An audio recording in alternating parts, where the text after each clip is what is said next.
Hi, everybody, and welcome back to my channel. If you're new here, welcome. I'm Amber Rose, also known as a religious hippie. You can basically follow me on any social media platform, or you can go straight to my website at thereligioushippie.com. So, officially today, I do have my iced coffee. Just a little ASMR for you guys. I'm just kidding. I hate ASMR with a passion. Literally makes me want to throw up. Anyway, I hope you guys are having a great Friday. It's Friday. I knew that. There are some topics that I kind of wanted to touch on today, specifically because they are topics that have kind of become a lot more information has kind of come out about it, and they're a little bit difficult to talk about. So, it's something that I really wanted to talk with you guys and kind of discuss because I feel like these are important topics. Um, the first topic that I want to get into is a little bit deeper, but we'll get into that in a minute. Okay. First, I want to say see how all you guys are doing and everything. Your got that guy in adoration video is a good ASMR example. Yes. The whole like it's reminiscent of like that whole oh my gosh, what is it wrong? It's like or what it's like a vine and he goes something like according to the encyclopedia of and he's like, "You're wrong because blah, blah, blah, blah." So it's like that. That's what my ASMR video reminded me of for that guy in adoration. So funny. Where's my coffee? It's right here, Remy. It's right here. I promise. I have my iced coffee this time, guys. No need to panic. Yeah. All right. So I hope you guys are all doing well. Now that we've got all of that out of the way, I want to dive into our topics because I don't have a whole lot of time today, but these are the topics that I want to talk about. And I want to preface too that Brett Cooper, if you guys know Brett Cooper, she follows me on Twitter. Um, she did a video about this recently. I haven't watched it yet, but definitely if you guys are interested in more information, she always has really, really good information on these topics. So you guys can go check out her video as well. But I haven't seen it yet, so I don't know if she's talking about the same thing I'm talking about. I don't know. But I saw this recently on Twitter and I was like, "Oh my gosh, I need to talk about this," but I had to get more facts first. And yeah.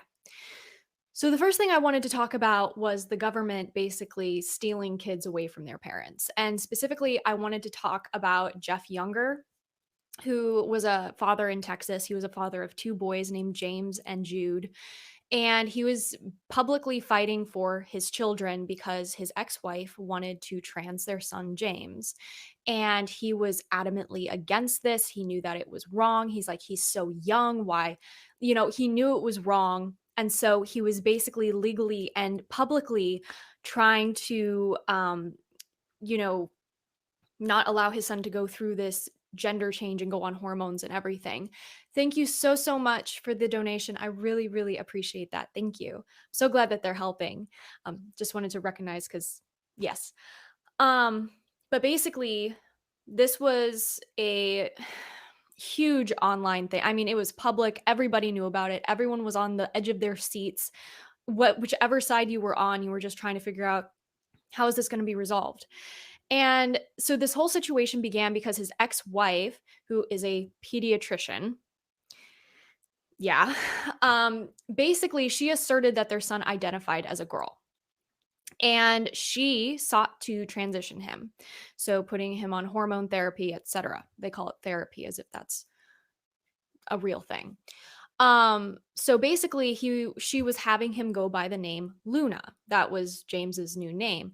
But when James was with his father said that he identified as a boy. And so this poor man, right? This poor father is trying to understand what his ex-wife is trying to say. I don't know if they were divorced during this time or if they got a divorce later, but I do know that basically James, when he was with his father, identified as a boy, and when he was with his mother, identified as a girl, which makes you kind of question the mom a little bit, if you know what I mean.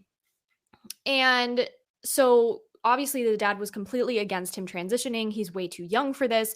Nobody should be transitioning in general, but especially at such a young age. And I'm not sure if they ever disclosed his age specifically, but I believe he was around like 12ish, like he's pretty young.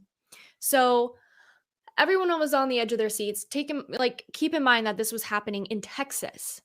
Of all places, this was happening in Texas. And sadly, Jeff ended up tweeting on August 25th that he lost the battle and that basically the government gave custody to his ex-wife to have the sons, and the ex-wife took the sons and took them to California to continue transitioning James. And he is no longer allowed to see them. And in his tweet, he said that he loves James and Jude and to have them come find him when they're older, and that he did everything he possibly could in that moment, legally, in a parent way. And it just kind of breaks my heart that this is where we are now.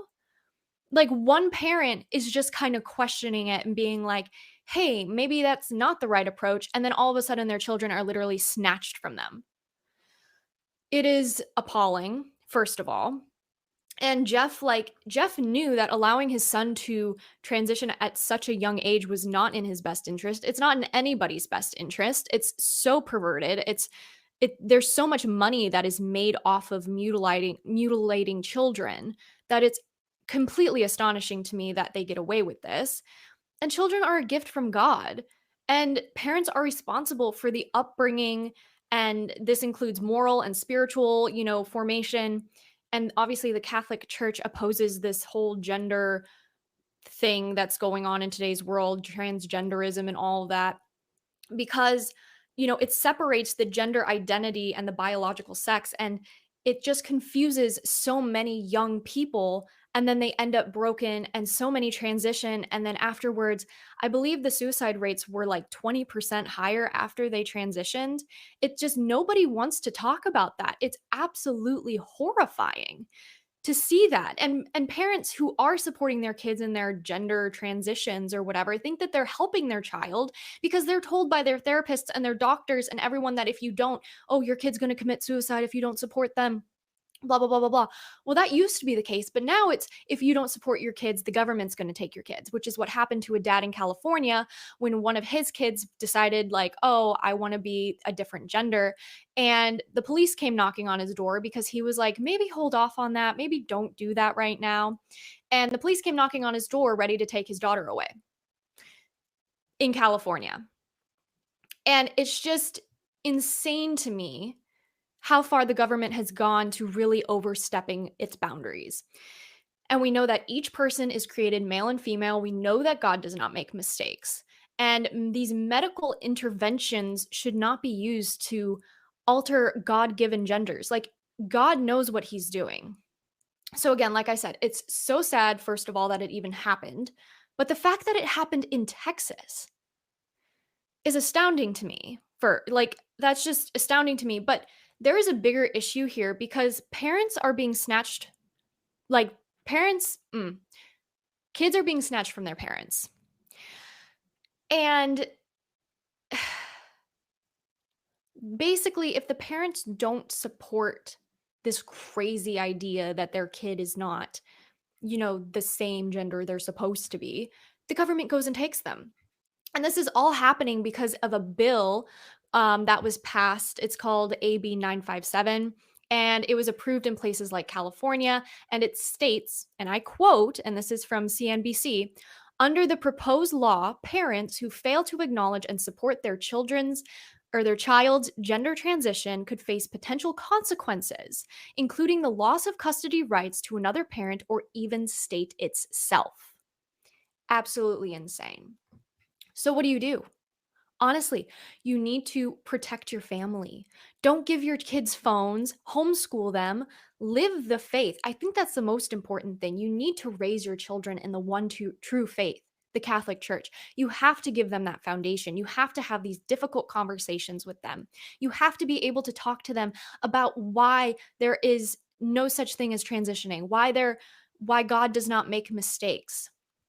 You need to move out of states like Minnesota, where literally Tim Walz created one of those, what are they called? The custody laws. That's what they're called, custody laws. You need to move out of those types of states. because that father who literally the day of the cops came knocking on their door to take his child away, they left the same day. They left California. He took his family and they left because of the amount of just insanity, and you're losing your rights to your kids. And this all started in public school. You lost your rights to your kids, and now all of a sudden the government's overstepping its boundaries once again, and most people don't even know that this law exists. You need to homeschool your kids. Don't give your kids social media. Anyone who gives their kids social media is literally causing child abuse, whether they realize it or not. Social media was not made for kids. The inventor of social media specifically stated social media was never meant for anybody under the age of 18. The fact that there are so many young kids on social media, and I'm talking about Instagram, I'm talking about Twitter, I'm talking about mainly TikTok. TikTok is absolutely awful. And it's just so insane to me that this is something we have to talk about in 2024. This is how far we've come. And the main thing is I don't want people to give up hope. That's the whole thing. Is like we are an Easter people and Alleluia is our song, right? JP2. We need to have hope. We need to have joy, and we need to raise our kids with that. We need to tell them about the horrors that are going on in the world, but we need to tell them also about Jesus and how he saves us. And we need to talk about Our Lady, and we need to teach them to love Our Lady the way that Jesus does. I think a huge travesty is when parents do not raise their kid in the faith. And obviously, the Catholic faith would be the number one, but even a Protestant faith, getting them to know Christ in general, having them baptized, that is so, so important. And I'm just seeing this loss of faith in older generations, millennials, even Gen Z, like my generation. I'm Gen Z. And some of my friends, not friends, but like peers, are married now and having kids and everything, and they also adopted the ideology of, oh, I don't want to force religion on my kids, I want them to figure out what religion means to them. And I was talking to Sister Orianne the other day because we did a podcast together. If you guys know her, she's fantastic. She's a sister of St. Paul. She's wonderful. And we had a conversation the other day where we were talking about this. We're not getting your children baptized, not raising them in the faith until they figure out what God means to them or whatever, is the same thing as being like, oh, I'm not going to give my baby milk until he decides he needs it. That baby's going to starve. What you're doing is starving your children in the faith. You're starving your children's souls of Christ. There's going to be a God shaped hole in their heart for the rest of their lives. And they're never going to know who God is unless you teach them. I'm not never. I mean, they can, of course, convert. They can, of course, find God on their own. But how difficult is that? How many trials do they have to go through to be able to do that? And it's so heartbreaking to see so many parents decide not to raise their kids in the faith and who don't even understand the faith themselves. They're poorly catechized. But also, as parents, you have a responsibility to catechize yourself. I see this trend a lot these days where it's like the victim mentality. It's the, what's the term for it? Main character syndrome, where people in their my age, in their 20s, in their 30s, in their 40s are still blaming other people for their actions till that day. Even if it happened 20, 10, 5 years ago, they are still blaming other people for their bad habits, their bad actions, etc. Oh, I'm an alcoholic because my dad was an alcoholic and beat me. I'm this because of that. You have to get over it. You have to go to therapy. You have to go to church. You cannot keep playing the victim card. That never offers healing. That just keeps this cycle of hurt going, not just in your life, but in the other lives that you are in, the other people that you impact. It also creates the cycle in them. And it creates this very difficult cycle to break. And you have to be able to work on yourself and want to break it and want to get better and stop playing the victim. I'm not saying that those things aren't horrible. Of course they are. But you can't keep using them as an excuse for poor behavior years and years later. You have to take responsibility as an adult. You have to be able to take care of yourself, and you have to break the chain. And I don't think, honestly, that anyone's really done that. outside of maybe the Biebers. And that was something I also wanted to talk about. I was actually listening to Timmery the other day, Trending with Timmery, and I'm actually going to be on her show on September 3rd. So stay tuned for that. Usually it's like 6 p.m. Central Time. And she was talking about something very interesting that I also wanted to dive into, which is, will the Biebers, Haley and Justin Bieber, cause a baby boom? And she brought this up at the end of one of her episodes, and I thought it was very, very interesting. And I wanted to kind of touch on it because Haley and Justin, they got married when Haley was 21. She was very young, which is kind of unheard of in today's society. You know, most people get divorced, they get married, remarried, affairs, this, that. I think of the Smiths, Will Smith, and I don't even want to talk about that. And anyways, getting married young, nonetheless having a child at a young age is very rare these days. I mean, unless you count Millie Bobby Brown and Bon Jovi's son, they got married very young too, but they got tons of backlash. Haley and Justin got tons of backlash, and it's kind of a disaster. Um, but I got really interested in the Biebers when Haley started talking about when she got off birth control and about all of the basically how all the complications and how she actually almost died back in 2022 from suffering from a mini stroke, which is like a transient ischemic, what is it called, attack. It's a mini stroke. um it's basically a mini stroke.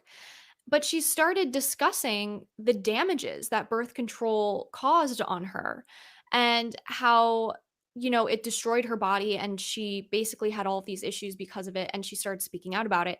And that's what really intrigued me, and I'd been following her story since then. And so Haley and Justin had always been open about their desire to have kids. They want to have kids, and after like, I always felt kind of bad about with Haley and Gigi, who is her younger sister, because they always had to deal with all of these rumors. I mean, most celebrities do, but especially them, because Haley had that whole issue with uh Selena Gomez, because Selena and Justin and stuff. I think it was more of a fan issue, like fans were upset than actually Selena was. This is celebrity drama I don't get into. The point is, though, is that after years and years of dealing with like pregnancy rumors and public scrutiny from her relationship and everything, Haley had finally revealed that her and Justin were expecting a baby boy. And they were so excited. They actually ended up keeping it under wraps for like 6 months, which is really good. And I think a lot of celebrities and just people in general can really, take a page out of that book of privacy, because oversharing is just getting out of control online, in my opinion. And it's, ugh. But I digress. So the world has been basically preaching a completely opposite narrative to this. Don't get married young. Children are a burden. Have tons of sexual partners. Settle down in your mid to late 30s and have fun. Don't worry about anybody else. You'll figure it out when you get there. And more women are realizing that this is a complete lie. So many women are coming out saying, I wish I had kids. I wish I had a husband. I wish I had someone to take care of me. And I didn't just think about myself in my 20s because now I'm alone. It's so, so sad. And I definitely think today women have never been more depressed or lonely in today's world. And Timmery actually had a statistic, and I don't remember where it's from specifically, but I'll try to link the episode from her below so you guys can listen to her talk about this as well. But half of the women in today's population within childbearing years will be childless and single. That's insane. In 2026, no, wait, 2028, 6 years from now, half of the population, half of women in childbearing years in the population will not have a spouse and will not have kids. That is an astounding, that's insane. Half of women. Does anyone even know how much that is? I don't. Math is hard. I need a coffee break. It's astounding. So, so crazy. And so I think people start seeing young people get married and have kids, whether that's people around you or celebrities, and they think to themselves, I want that. I want something like that. I want kids. I want a husband. I don't want this party culture anymore, drugs and alcohol and having sex all the time. I don't want that. That's empty. It's shallow. It's hollow. It's not what everyone promised it would be. And so many women are starting to understand the dangers of birth control, of even tampons, and how they have um, a bleaching agent, titanium dioxide, that literally causes cancer. And you're putting that right near your uterus. And you're, oh, it's astounding to me how none of this information has really made light of day until now. And it's interesting because I don't think this would have happened if there wasn't this kind of turn in our culture to become more healthy. Like getting rid of seed oils, going back to meat, going back to butter, things that humans have lived off for thousands and thousands of years and have stayed skinny on, never had any health issues. And you look at the current population, almost everyone's obese. You can't go out without seeing an obese person. Before, it used to be rare because of a medical condition. Now everybody has a medical condition. Everybody has a chronic illness. Everybody's allergic to gluten or dairy or something. And it's so crazy how in Europe they really don't have these issues because they don't poison their communities. They literally have banned red 40, which is a carcinogen. It comes from petroleum and it causes behavioral disorders in children. Like, it's crazy to me that the government hasn't banned these things and yet we see other governments doing it. It's very odd. Again, I digress. Sorry, just get a little riled up there. But I am hoping that when people start seeing these young couples get married and have babies and love being married and love this type of life, that they will also want that and it will somehow create a baby boom in the process. Especially since a lot of Gen Zers are now growing up, getting married, and they're recognizing the beauty and importance of marriage. And I don't think that's something that should be ignored. I think there is a big move, to really bring back traditional values and not the kind of traditional values that people cosplay on Twitter or Instagram, but genuine traditional values. A wife and a husband, they love each other, they have kids, they homeschool, they take care of each other, they no divorce, no, you really do try and do everything you can for the betterment of your children, but also your marriage, and you suffer, you sacrifice, you love each other. That is what marriage is. And God should be at the center of that. And they had prayed for a child, Justin and Haley prayed for a child that they could conceive, and they did, and they have a baby boy, and it's beautiful. Now, of course, I don't completely agree with everything celebrities do. I don't agree with everything the Biebers have done or did do or will do in the future. I mean, they are people, and that's why, we need to remember that like celebrities are humans too. And nobody's perfect, and we shouldn't idolize these people, but we should pray for them. And I think I tweeted that recently. And it's just very, very crazy to me. I saw some super chats up here, so let me just here we go. Hi, Amber. I'm Antonio. What would you do when faced with two bad choices for presidents with no apparent solution? Catechism says we're obliged to vote. So, because I am an NFP, I can't endorse anybody, so I have to speak very vaguely. Basically, quickest answer I can give you is vote for the lesser of two evils.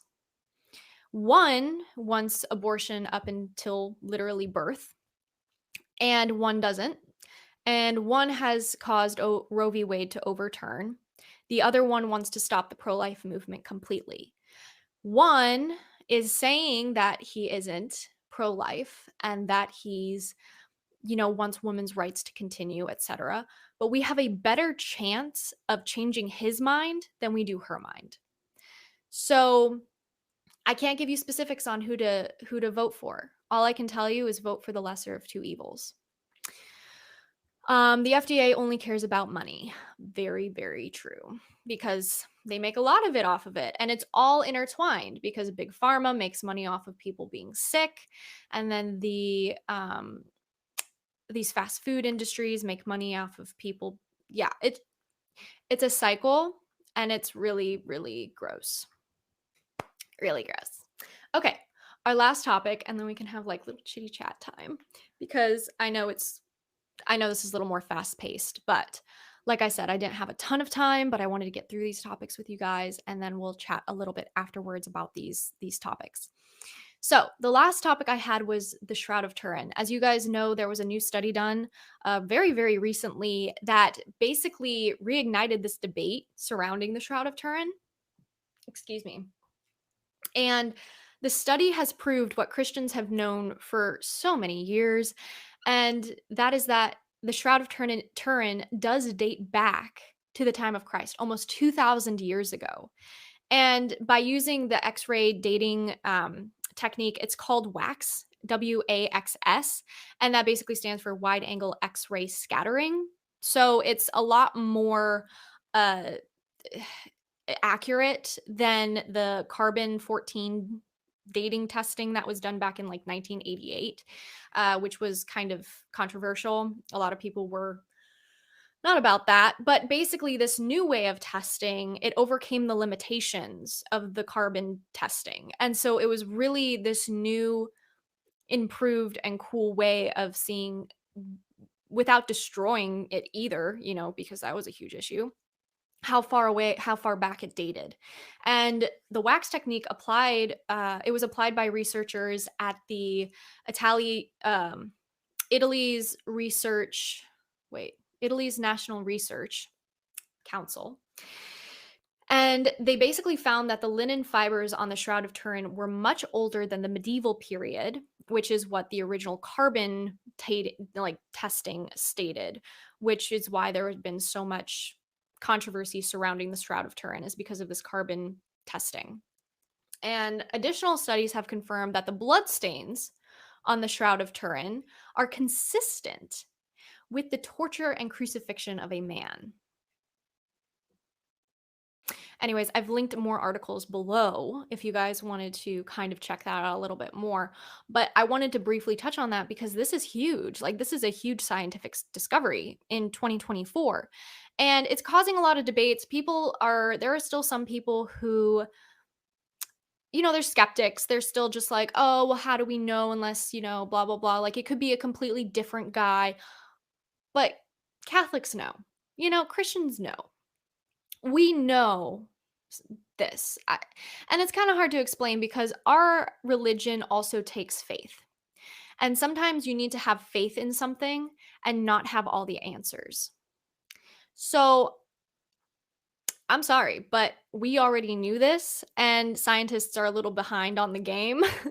But it's very cool to see them finally coming around and people finally starting to understand, and hopefully it will bring some conversions with it.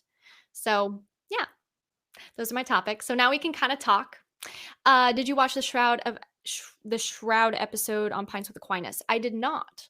I haven't really had time to sit down and watch videos recently, hence why I haven't watched Brett Cooper's video, and I haven't been able to watch a lot of videos because I've been scrambling around, taking care of my parents, making sure that my best friend's wedding stuff is all set, taking care of my own marriage, all that stuff. So it's been crazy. Yeah, it's great. I like the Latin Mass. How could I follow the Mass more closely? Yeah, so if you have a missal, oh, I have one right here. Hang on. I'm gonna move for like 5 seconds. Don't go anywhere.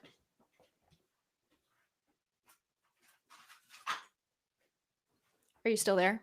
Okay. Just making sure. Focus. There we go. Hi, guys. So, there we go. I would say, what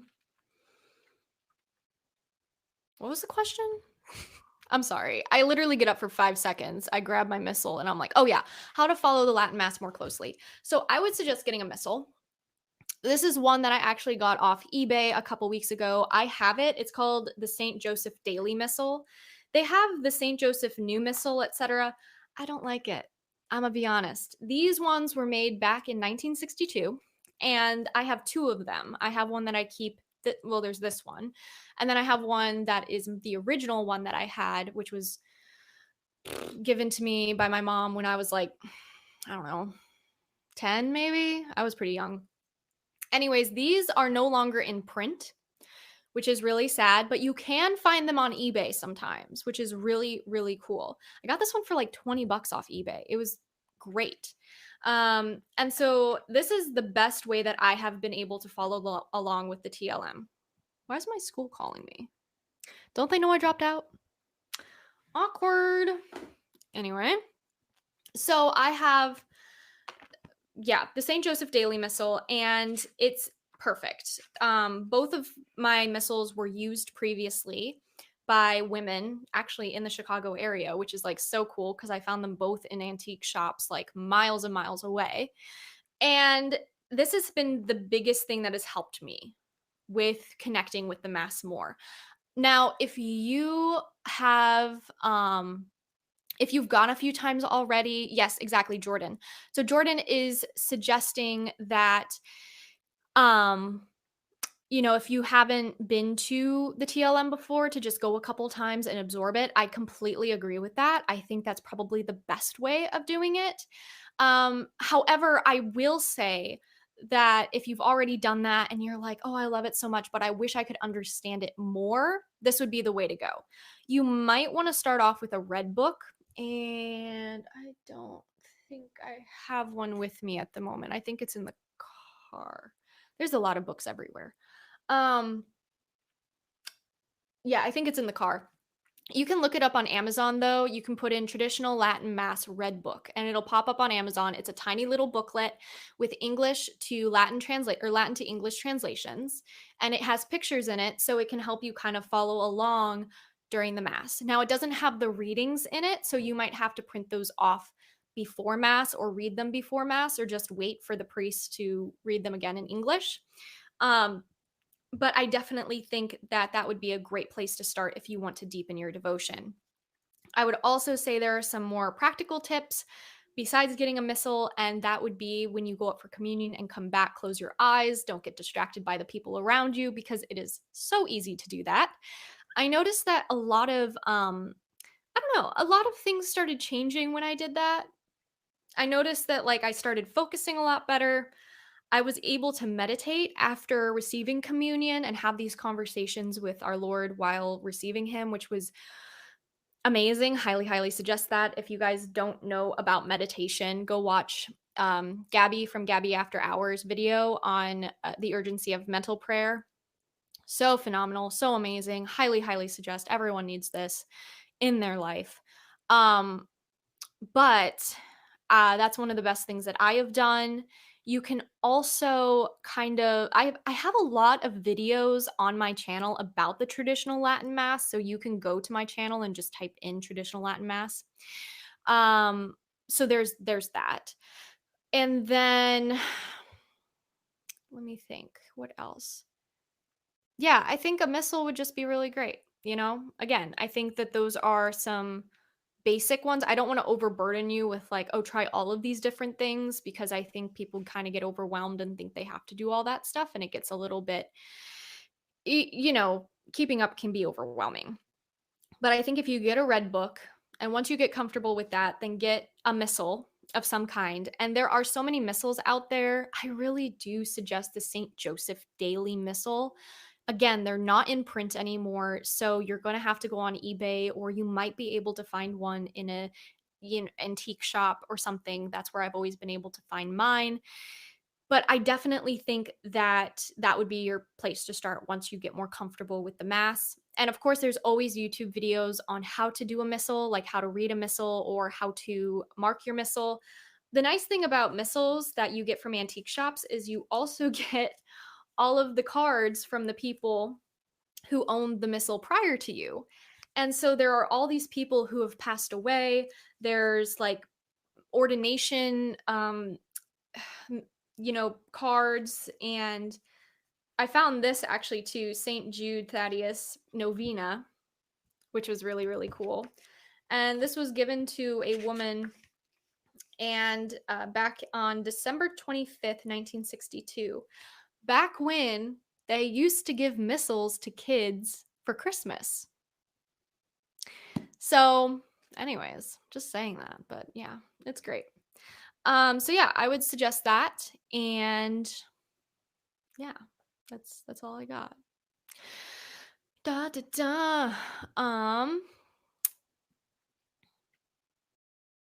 Do, do, do.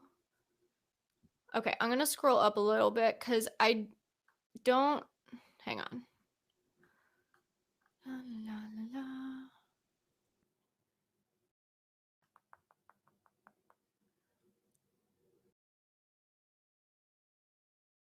Mhm. Why isn't it loading? Dog, I don't know why it's not loading. That's what happens sometimes when you use a second thing. Well, you guys can just keep posting questions and I'll just answer them. I apologize if your question was farther up. It's just not loading for me right now, which is unfortunately a part of just this work. But yeah. Oh, do you believe in theistic evolution, Amber? It's one of taught in Catholic religion classes. I'm going to be honest with you. I don't know much about theistic evolution.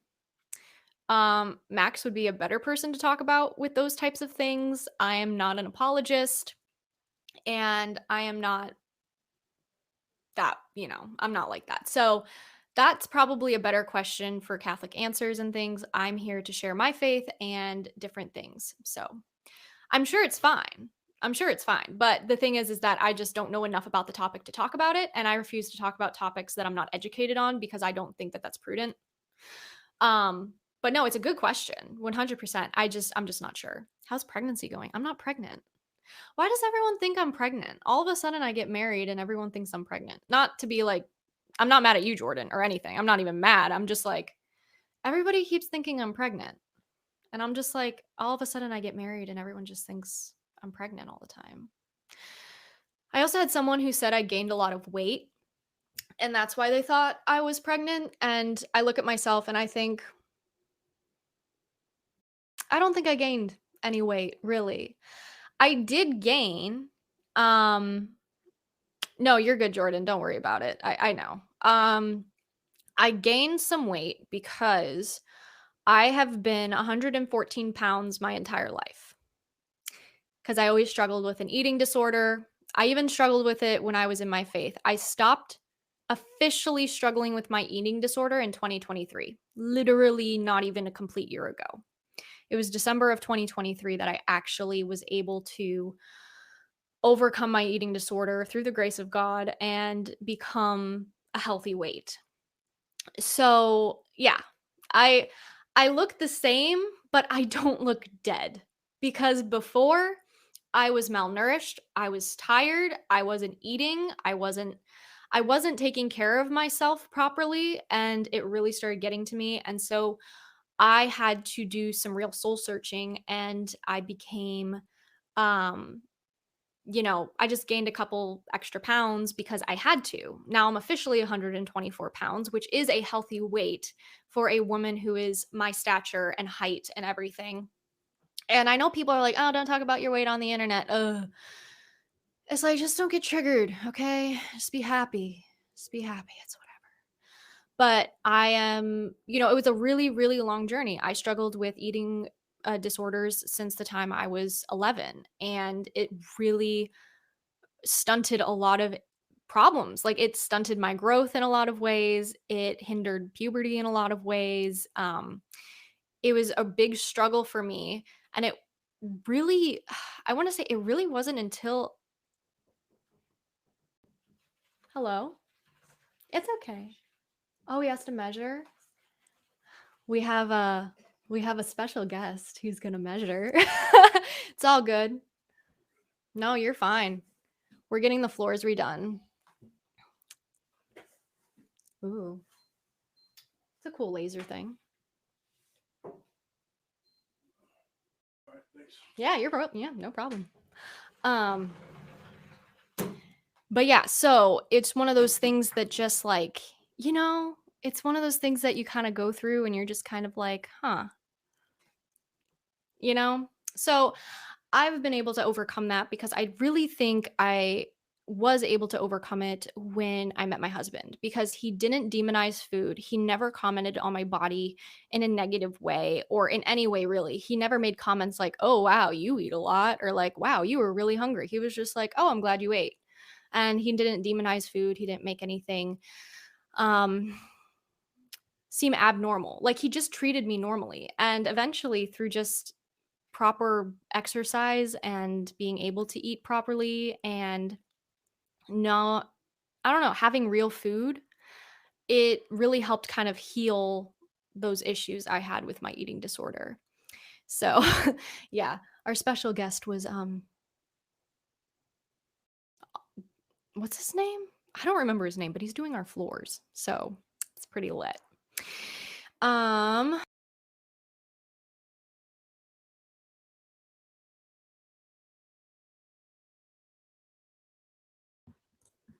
okay, we're back. I don't know what happened. Um You're at a good weight. If you think you're gaining too much, just cut out carbs for a short period. Yeah, I mean, honestly, and just in general, you just have to kind of cut your calories a bit. But for me, it's like I've always been really good at intuitive eating. So I don't eat unless I'm hungry. I drink a lot of water. And yeah, I'm probably the healthiest I've ever been. Like my cycles don't kill me anymore. I don't have issues sleeping at night. I actually sleep really well.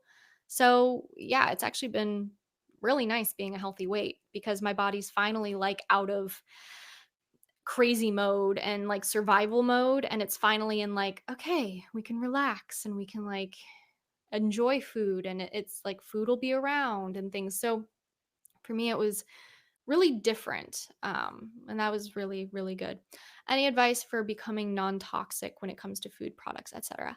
I would say, take it slow. Don't try to dive in like head first and throwing everything out. I would say start off with getting rid of like, um, seed oils in your house. Replace seed oils with and that could be chips, it could be burger buns and stuff like that. Start getting rid of those types of foods in your house. There are alternatives, and some of them might be more expensive, so you kind of have to decide whether or not that's worth it, especially if you have kids, because that's also a huge thing. It's like kids are obviously kids, so they're going to want snacks and things. But if you don't have it in the house, they don't have it as an option. So you can offer other options, and it might be a little difficult in the beginning, but eventually the kids will come around. So I would say that's the number one thing is get rid of seed oils. The second thing I would say is start getting rid of like high fructose corn syrup. People think sugar's bad. Sugar's not bad.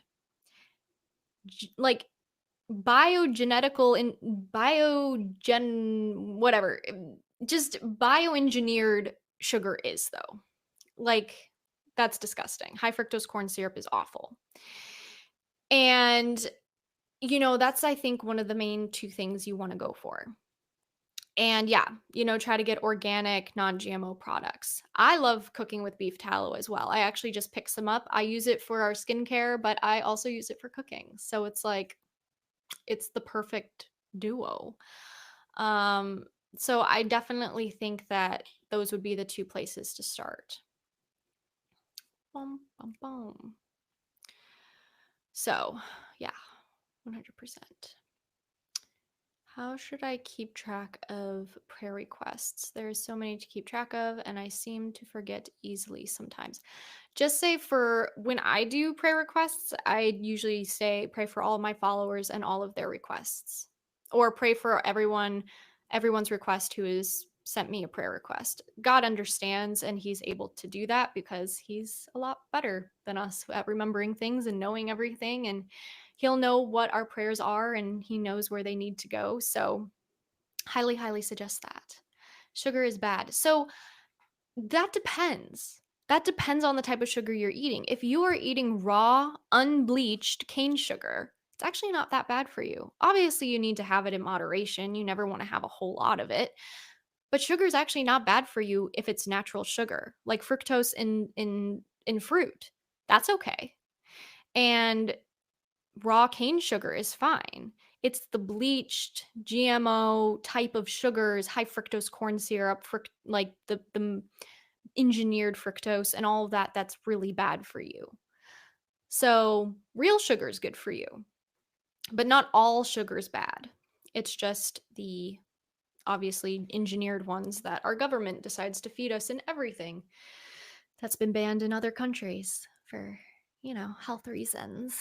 But anyways, I'm going to have to hop off, guys. I could only stay for 45 minutes, but I really appreciate you staying and talking about these topics with me. I really do appreciate it. Again, if you need me, you can email me at thereligioushippie@gmail.com, and I'll talk to you guys next time. Have a great day, guys. Bye. Do you have questions or comments about today's episode? Email me at thereligioushippie@gmail.com or leave a voice message at anchor.fm/thereligioushippie. I'd love to hear your thoughts. Thank you for listening. Thank you for listening to this podcast. Please be sure to rate and review this episode. This podcast is produced by Amber Rose and distributed by Metacortex Publishing. This podcast is copyright by The Religious Hippie NFP. Any previously trademarked or copyright content is used by permission. Information and opinions in this podcast should not be construed as medical advice. Please be sure to visit the official website for The Religious Hippie at thereligioushippie.com or find me on social media for other unique content. Thank you.